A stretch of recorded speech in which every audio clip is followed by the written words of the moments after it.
Bienvenidos a Conversaciones que Marcan el Alma, un espacio donde tenemos un diálogo que creo que va a ser de bendición para tu vida. Hoy nos acompaña un invitado especial, un siervo de Dios con más de 50 años de ministerio pastoral y evangelístico. Su corazón siempre ha latido por misiones. Su iglesia, una de las iglesias que ha aportado más a la obra misionera en nuestro distrito. Hoy se encuentra con nosotros y para nosotros es un honor poder presentar al pastor Eddie Rodríguez y poder compartir de sus vivencias, sus visiones y cada cosa que el Señor le ha mostrado en la vida. Dios le bendiga, pastor. Amén. Gracias por tenerme. Es un privilegio y un honor poder compartir con ustedes. Pastor, nos sentimos más que privilegiados de poder tenerlo. Y ahorita Luis tocaba algo que yo creo que es medular. Hablaba de 50 años en el ministerio. ¿Cómo se siente usted al mirar atrás y ver la fidelidad de Dios en su vida durante 50 años en el ministerio? Bueno, una de las cosas que más me han impactado es la fidelidad de Dios. Que Dios es fiel y aun cuando uno le falle, Él permanece fiel. Su gracia nos cubre. Porque después de más de 50 años en el ministerio, se pueden imaginar los errores que yo he cometido. Mas sin embargo, Dios no me ha descartado, sino que ha usado todos mis errores como una escuela para aprender. Amén. Pastor, hablando ya acerca de su historia y cómo Dios lo ha llamado, quisiera preguntarle particularmente por misiones. ¿Cómo nació en usted el amor por las misiones? Bueno, es una pregunta que creo que hay muchos niveles, muchas cosas que sucedieron en mi vida. Primeramente, la pasión grande de predicar el Evangelio, de que la gente conozca a Cristo. Yo estaba convencido que si tengo una plataforma iba a poder alcanzar al mundo. Pero en un momento dado que no voy a entrar en detalles, el Señor me mostró a través de una experiencia sobrenatural que el mundo era tan grande y yo era tan pequeño, que no importa lo que yo hacía, nunca llegaba a alcanzar lo que se necesita. Y a los 15 años, eso me pasó a los 15 años, desde ese momento yo le empecé a orar al Señor que envió obreros, que yo no soy suficiente para el trabajo que hay delante de nosotros. Y ahí nació la pasión que tenía por enviar obreros. Orar que el Señor levante predicadores, misioneros, evangelistas y pastores. Pastor, ¿usted recuerda cuál fue su primer contacto con la obra misionera? Yo tenía aproximadamente 16 años y fui a la República Dominicana. Me recuerdo que todavía estaba en la escuela y yo estaba conversando con mi mamá y le dije, yo siento ir a la República Dominicana a predicar el Evangelio. Porque me convertí a los 15, pero yo me convertí en predicador el otro día. Yo no esperaba. Alguien dice, ¿cómo tú sabes que Dios te llamó? Bueno, yo no sé si me llamó o no. Yo sé lo que sé, que yo empecé a predicar. La pasión mía era predicar el Evangelio. Y yo recuerdo que mami estaba discutiendo conmigo. Decía, ¿cómo tú vas a ir a la República Dominicana si está la escuela? Tú no puedes ir allá, tú tienes que terminar la escuela. Porque era un año escolar. Y cuando mami se acuesta, papi le dice, Dios me termina de hablar. No sé de lo que estaban hablando ustedes, pero lo que dijo él tiene que irse. Y da la casualidad, como Dios sabe todas las cosas, que ese año hubo una huelga en las escuelas de Nueva York y no hubo, en ese año entero no hubo escuela. Estuve como casi 9 meses predicando en los campos de la República Dominicana a los 16 años. Wow. Pastor, ya entrando en su etapa pastoral, ¿hubo algún momento específico en el cual Dios le confirmó que el corazón de su trabajo pastoral también tenía que ser la misión? Sí, bueno, primeramente yo nunca quise ser pastor. Yo era evangelista de calle, me encantaba. A mí me invitaban a la iglesia y yo no iba. Yo quería predicar en las calles. Yo decía, ahí no hay almas. Y cuando vino un vacío en un pueblito pequeño en Yonkers que no había pastor, y como era una iglesia pequeña que no ofrecía nada, el líder del concilio me dijo, mira, Eri, tú no estás haciendo nada. Tú estás predicando, estás estudiando, toma esta iglesita y mientras tanto. Y yo lo vi bien. Y en esa iglesia fue que Dios me ayudó a entender que necesito las dos cosas. Una vez yo hablé con un pastor en la Carolina del Sur Americana y él era un hombre de misiones. Y yo le pregunté, ¿Cómo fue tu llamado? Mira lo que me dijo. Eso me ayudó a entender muchas cosas. Él me dijo, yo siempre tenía el corazón de ser misionero. Siempre. Nunca quise ser pastor. Y ahora estoy pastorado por más de 30 años. Y yo le dije al Señor, ¿por qué tú me pusiste el corazón para ser misionero y me pusiste de pastor? Y el Señor le dijo, porque si todos los pastores que tienen un corazón misionero se van, ¿quién va a ayudar a las misiones? Wow. Entonces yo pongo pastores que tengan amor por las misiones. Muy bien, pastor. Le tengo una pregunta. ¿Cuál usted cree que es el fundamento bíblico más sólido para que la iglesia invierta en misiones? Bueno, para mí hay dos versículos que son básicos. Primeramente, bueno, tres, por así decirlo. Cristo llamó a los discípulos y le dijo, os haré pescadores de hombres. Ese fue el primer llamado, aún antes de convertirse, por así decirlo. Los estoy llamando para que sean pescadores de hombres. Segundo, cuando Él se fue, Él dijo, ir y predicar el evangelio a todo el mundo. Su último mandato a la iglesia era predicar el evangelio al mundo. Y tercero, en Juan 4:35, cuando Cristo dice, no decís que faltan 4 meses para que llegue la cosecha. Dios, alzad vuestros ojos y mirad sobre los campos que están listos para la cosecha. Y uno de los puntos que quería hablar era eso. Aunque yo creo que las preguntas me las van a hacer. No sé si lo hablando de eso, pero esos son los versículos. Es una bendición. Ahora, viendo todo esto, ¿cómo usted ha visto a lo largo de los años la interpretación de la gran comisión dentro de la iglesia? Lamentablemente, muchas iglesias están más predicándole a ellos mismos que alcanzando afuera. Muchas veces la iglesia se ha convertido más en un lugar para mantener los creyentes gorditos y contentos. Pero muchas iglesias han perdido el enfoque principal, que es predicar el evangelio al mundo. Eso es el tono de la iglesia. Lo demás bueno, pero es secundario. Amén. ¿Y qué usted le diría a quienes ven las misiones como algo secundario dentro de la iglesia? Bueno, está equivocado. Porque si uno lee las escrituras, obviamente Cristo le dio importancia al alcanzar al mundo con el evangelio. Todo lo demás, el Señor casi ni habló. Si ustedes ven la palabra del Señor, su mandato a los discípulos, siempre vayan, hagan, vayan. Eso es el evangelio. Aparte de eso, el que no tiene eso como prioridad, está equivocado. Pastor, es tremendo lo que nos comparte y queremos llevarlo un poquitico a la práctica. Sabemos que cuando Luis iniciaba, hablaba que su iglesia ha sido una de las más dadivosas en cuanto a dar a misión.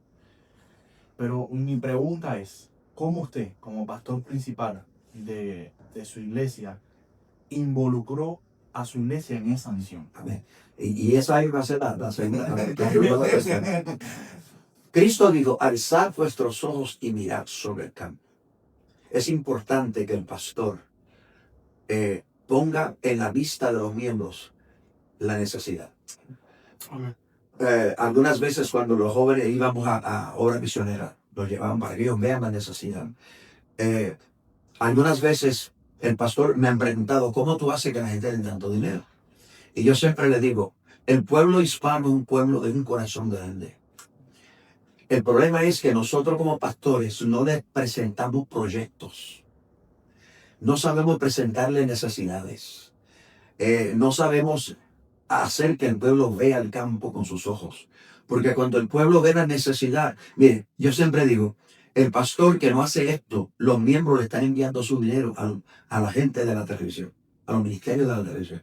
Pero si el pastor levanta la conciencia a través de videos, a través de retratos, sí no pueden ir, pero tienen que ver la cosecha. Cristo dijo, alzad vuestros ojos.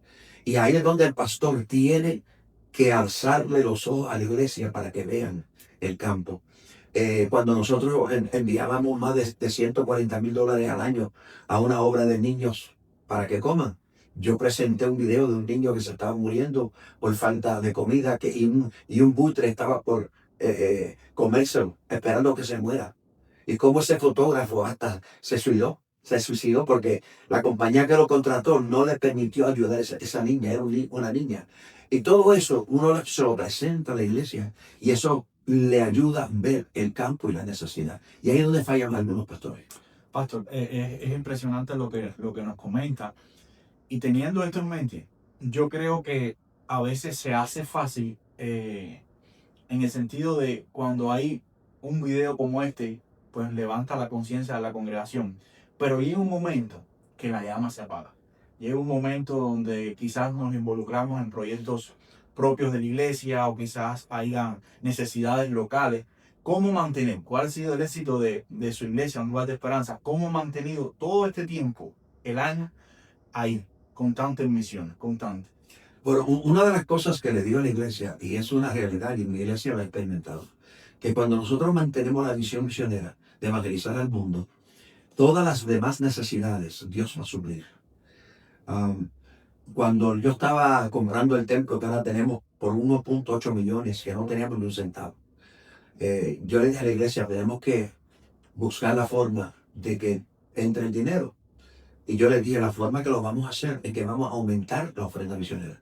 Y es una cosa que uno no puede ignorar o sobreentender, asumir, presumir de que esa visión se va a mantener sin tú estar siempre. Por ejemplo, en mi iglesia una vez al mes lo hacemos, el culto misionero. Siempre tratamos de presentar al pueblo la necesidad para que se mantenga la llama de esa necesidad.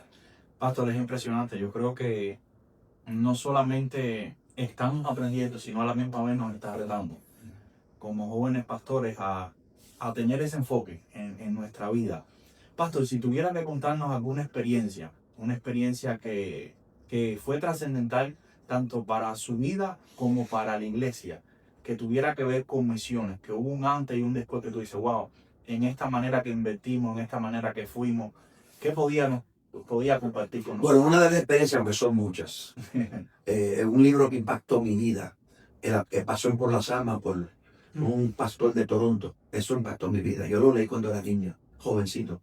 Pero una de las experiencias que yo tuve, yo fui invitado a un pueblo en el Perú a predicar en la convención de la Asamblea de Dios, en un campo a 8 horas de Lima.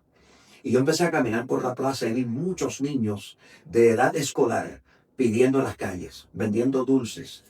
Y yo le dije a los niños, oye, ¿por qué ustedes no están en la escuela? Y dijeron, porque aquí cobran, en la escuela pública no tenemos que dar algún dinero. En mi familia somos bien pobres. Y yo tengo que buscar un niño de 8 años. Estoy hablando de 7, 8 años en la calle. Y en ese momento yo sentí una pasión y decir, wow, tenemos que abrir una escuela aquí. Bueno, abrimos la escuela. La iglesia le pagaba el uniforme, los libros, la maestra, el alquiler del lugar. Los niños no tenían que pagar nada. Les dábamos almuerzo. Todo eso la iglesia lo hacía. Wow. En una vez, al principio, me tocó profundamente un año. Le dije a los hermanos, vamos a mandarle $50 a cada niño, y levantar kioscos de juguetes, ropa y de todo, para que los niños, una feria para que los niños disfruten en la Navidad de comprar lo que quieran. Y una de las cosas que me tocó, casi todos los niños compraron ropa. Ninguno compró juguete. Entonces cuando yo llegué, yo le dije a la directora, yo le dije, yo quiero ir a la casa de los niños, quiero conocer. Cuando yo vi esa necesidad, los niños, mira, hay una niña de 9 años que cocinaba, vivía en una choza de paja. No había nada de mueble, nada. Dormían en el piso, la almohada eran unas piedras. La mamá sufrió un derrame cerebral. Y como no tenían dinero, se arrastraba, y no tenía para nada. La niña de 9 años era la que atendía a la mamá y cocinaba. Y eso era entonces me llevó a 3 lugares así. Al tercer lugar yo dije, yo no puedo más.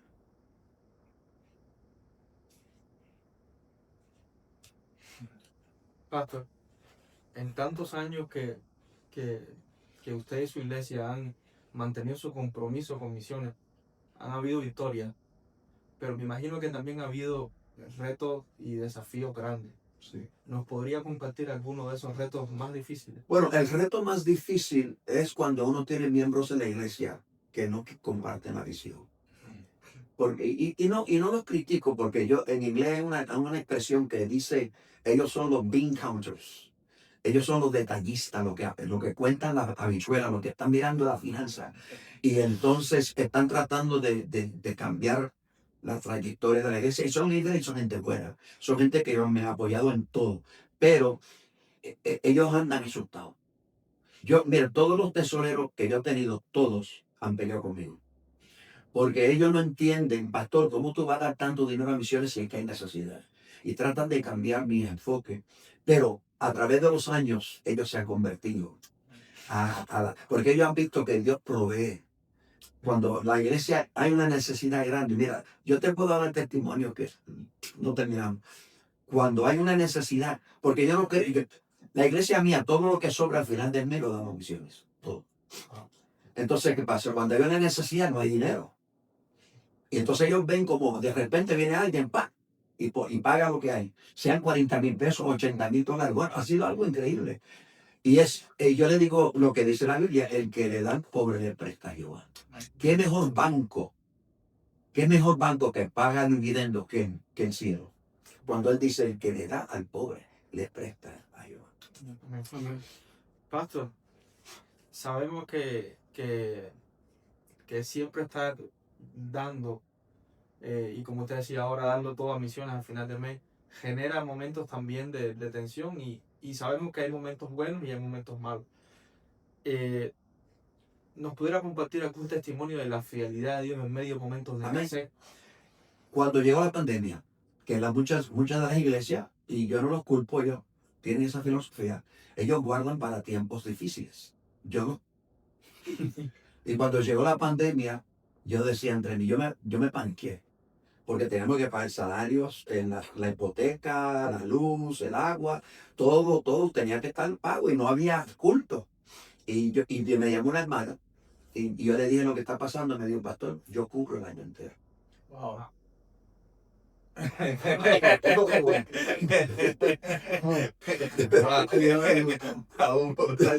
testimonio sí está bueno. Pastor, en su consideración, ¿cuáles son los errores más frecuentes que cometen las iglesias cuando abordan el tema de las misiones? Cuando Cuando abordan el tema de misiones, cuando ponen el tema en la mesa, ¿cuáles son los errores más comunes que usted ha detectado? repito lo que dije al principio, el error más grande hay gente que para comprender y recordarse las cosas, tiene que hacer algo visual. Y muchos hablan de misiones, pero no tienen, no proyectan lo visual.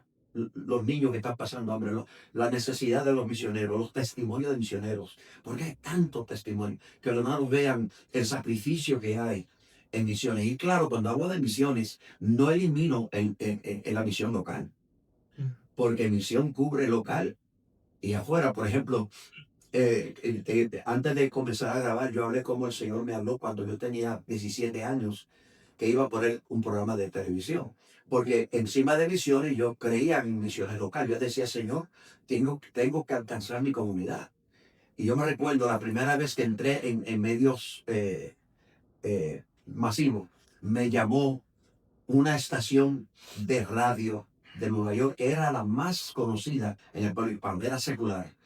Y me dijo, mire, señor reverendo, estamos teniendo un black de programa cristiano los sábados por la mañana. ¿Tú quieres uno? Yo le dije, no. Yo quiero uno entre merengue y salsa. Yo no quiero en el blog cristiano, porque para yo predicar a los cristianos, para eso tiene su pastor. Dame y de noche, porque yo me acuerdo que mi padre siempre escuchaba en el radio antes de acostarse. Y no la televisión. Entonces yo dije, dame un programa entre dos programas seculares. No me ponga cristianos ni atrás ni al frente. Brother, te voy a decir que tuvimos como 3 años predicando 15 minutos entre esos dos programas. Y tú no sabes las llamadas que llegaron para la gente a convertirse. ¿Qué pasa? A los 3 años me ponen a un evangelista al frente y otro atrás. 2 conocidos evangelistas. Dejaron de llamar y yo cancelé el programa. Y luego el Señor abrió puerta para la televisión para no solamente alcanzar lo de afuera, sino lo de alrededor. Cuando yo llegué a West Palm Beach, como aquí todo está cerrado, en Nueva York tú puedes ir a las puertas de tocar y predicar, aquí no, aquí lo prohíben.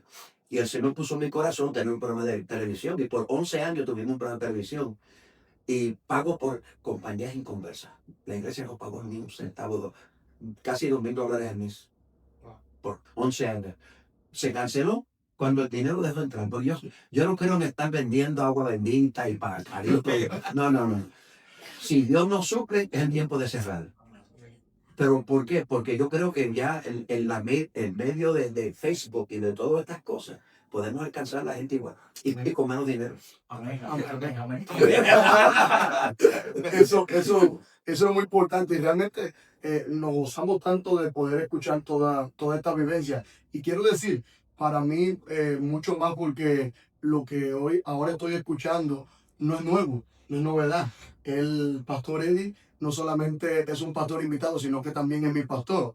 Y todas estas vivencias él la ha ido compartiendo conmigo y créanme, ha sido de mucha edificación, pastor, para mi vida. Y yo le pregunto, ¿qué consejo usted le daría a esos pastores jóvenes que están comenzando para que implementen en sus iglesias la misión misionera? Creo que esa es la pregunta que más o menos me hizo el hermano Smith. Y antes de hablar de todo esto, el éxito para tú lograr que la iglesia sea movida a cualquier proyecto es la oración. Amén. Si no hay oración, no hay testimonio. Amén. Cuando tú hablas y el Señor te dirige y tú hablas con la gracia y la unción de Dios, en el tiempo de Dios, Dios da testimonio de lo que tú estás hablando. Y la gente entonces abre sus corazones y pone su confianza en lo que tú estás diciendo. Pero eso no viene por hablar, ni por tú ser gracioso ni carismático. Eso viene si tú eres una persona que ora mucho y busca de Dios, y busca su dirección y su gracia y su favor. Entonces cuando uno empieza a hablar de algún proyecto que Dios ha puesto en tu corazón, el Espíritu Santo da testimonio. Y yo no quiero me estar empujando a la gente que den. Yo no hago eso. Vamos a recoger la ofrenda y yo pero tienen que dar.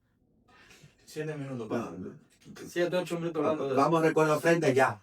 Porque no creo en presionar a la gente. Yo no creo en eso. Yo no creo en predicar ese evangelio de prosperidad que usan una verdad exagerada. Porque una verdad exagerada se convierte en mentira. Cuando Cristo dio buscar primeramente el reino de Dios y todas las demás cosas, la prosperidad es un efecto secundario. Eso no es el propósito por el cual yo doy. Yo doy por amor, por adoración, por gratitud. Y cuando el pueblo entiende eso, cuando el pastor puede impartir esas verdades espirituales en una forma espiritual, entonces hay un impacto en el corazón del pueblo. Aparte de la oración, Amén. no hay nada. Amén, amén. Eso es una bendición. Y yo vengo de un contexto en Cuba, la iglesia en Cuba, donde siempre nos acostumbraron a nosotros como jóvenes, como niños, no trabajábamos. Así que de momento estábamos sentados en el banco y la persona que teníamos al lado nos decía, llegó la hora de ofrenda, ¿tú tienes para ofrendar? ¿Tienes para dar? No, no tengo. Y siempre nos acostumbraban a darnos un peso para cultivar en nosotros y fomentar en nosotros ese deseo de nosotros aportar a la obra misionera. ¿Qué papel usted cree que juegan los niños y los jóvenes en el futuro de misiones? Para mí es en todo. Porque creo que una de las cosas que más yo he enfatizado en mi iglesia es el ministerio de niños. Yo siempre digo, ¿para qué edificar un hospital al fondo del precipicio? ¿Por qué esperar que se aparten del Señor, se metan a la droga? Vamos a agarrarlos ahora y poner una cerca para que no caigan al fondo. ¿Por qué poner un hospital? Vamos a construir cercas en el precipicio. Y yo creo que el ministerio de jóvenes y de niños debe de ser uno de los más importantes en la iglesia. Nosotros acostumbramos 2 veces al año. Tenemos 30 días de ayuno en enero y 30 días de ayuno en julio. Siempre cuando terminamos el ayuno, oramos por los niños y los jóvenes. Y la oración que yo le digo a los pastores que hagan, Señor, dale un llamado, llámalo al ministerio, dale visiones y dale sueños. Eso es la oración. Cuando ungimos a los niños, y yo le digo a los padres, si tú quieres que tu hijo sea un profesional aparte del ministerio, que no se me acerque. Porque yo soy reclutador del ejército de Dios. Amén. El que se me acerca a mí, yo le hablo de misiones, le hablo, tú tienes un llamado, piensa en eso. Y ese es el énfasis que yo le doy. Y segundo, que los niños y los jóvenes amen a la iglesia. Parece mentira, pero en mi generación nosotros no amábamos la iglesia. Para ellos yo era un estorbo. Nos llevamos cocotazos y golpes y cállate la boca y tú estás molestando. Entonces el niño se cría de una forma que odia a la iglesia. Porque aquí lo que hay es cocotazo y regaños. Yo no le permito a nadie regañar a un niño en mi iglesia, si no es los padres. Cuando yo estoy predicando y viene un niño al frente, a mí no me molesta. Es más, una vez yo estoy predicando cuando comencé la iglesia, había un niño que el médico le dio a la mamá que le daba meses de vida, hecho un vegetal en la cama. Fuimos al hospital, ellos no eran de mi iglesia en ese momento, estábamos recién convertidos, oramos por el niño y Dios lo levantó. Cuando ese niño era la tormenta. Porque parece que él quería recuperar todos los años que no podía caminar. Y cuando yo estaba predicando, ese muchacho corría por toda la iglesia. Y cuando y hasta se trepaba en el púlpito cuando yo estaba predicando. Y yo lo agarraba, lo abrazaba y seguía predicando con el niño en el brazo. Porque mi deseo es que el niño ame la iglesia. Cosa que cuando crezca, si se aparta, va a pensar, mi lugar de amor y de paz fue la iglesia. Y no al revés, porque antes era al revés. Y yo le pido al Señor, que cuando sea el tiempo de irse del culto, que los niños lloren. Y los padres me dicen, pastor, mi nene no quiere irse, está llorando. Y dice, disculpa, pero esa fue mi oración. No, es una bendición y realmente yo he podido vivir eso. De hecho, una de las frases con las que más me reía cuando llegué a la iglesia es que usted siempre ha tenido un lema, que aquellos que no les gusten los niños hay dos lugares donde no pueden ir, a Disney World y a un lugar de esperanza. Y yo creo que sí es bueno trabajar en los niños, pero ahora, usted mirando, después de 50 años de transcurso ministerial, ¿qué es lo que más le emociona de lo que Dios está haciendo hoy en Misiones? Lo que más me emociona es ver jóvenes que Dios está levantando a predicar el evangelio en estos países. Una de mis preocupaciones, y sinceramente le digo, porque yo miraba a través del espejo mío, cuando yo me convertí, yo era un predicador, yo empecé a predicar y a ser líder en el Señor. Y yo no veía eso en la juventud. Yo empecé, Señor, tenía miedo. Wow, la juventud de hoy lo que está haciendo jugando con Nintendo, Xbox, pero nada. Yo he visto, y eso me emociona, yo he visto jóvenes de 14, 15, 16, niños predicando el Evangelio. Y eso lo más que me impacta a mí. Si usted, mirando a la cámara, si usted tuviera que resumir en una frase un consejo a la iglesia sobre las misiones, ¿cuál sería ese consejo? Bueno, iglesia, darle prioridad a las misiones. Porque cuando la iglesia le da prioridad a las misiones, ustedes están haciendo algo conforme al corazón de Dios. Y Dios se compromete con tu iglesia de suplir todas sus necesidades conforme a sus riquezas en gloria. Porque yo le voy a decir algo, yo me considero millonario. Porque todo lo que Dios me ha dicho hacer, Dios ha suplido miles. El Señor una vez, cuando yo tenía 15 años, un profeta me tomó las manos y dijo, millones de dólares correrán por estas manos para tú repartir. Y así ha sido.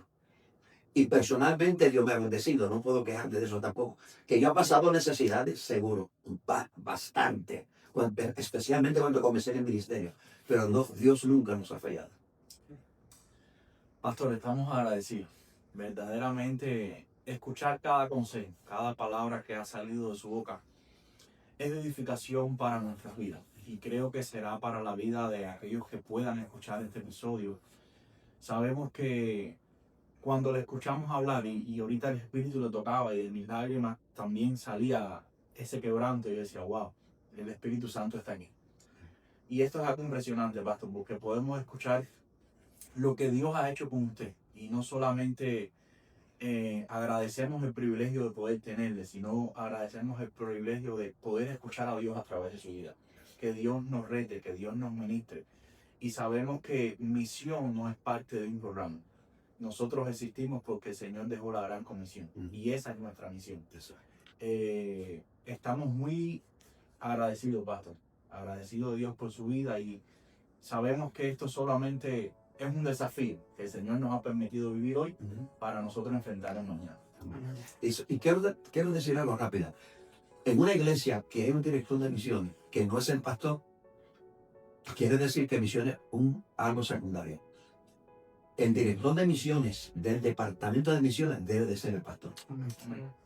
Con eso lo dejo. Pastor, gracias por su tiempo, gracias por tomarse el tiempo de estar aquí con nosotros, pero gracias también por su legado, gracias por abrirnos su corazón y y también dar de lo que Dios ha hecho y lo que Dios ha puesto en su corazón. Gracias por estarnos inspirando nosotros y esa es nuestra oración, que también esto pueda inspirar a otros que estén viendo. Así que muchas gracias por estar con nosotros. Gracias a ustedes por tenernos.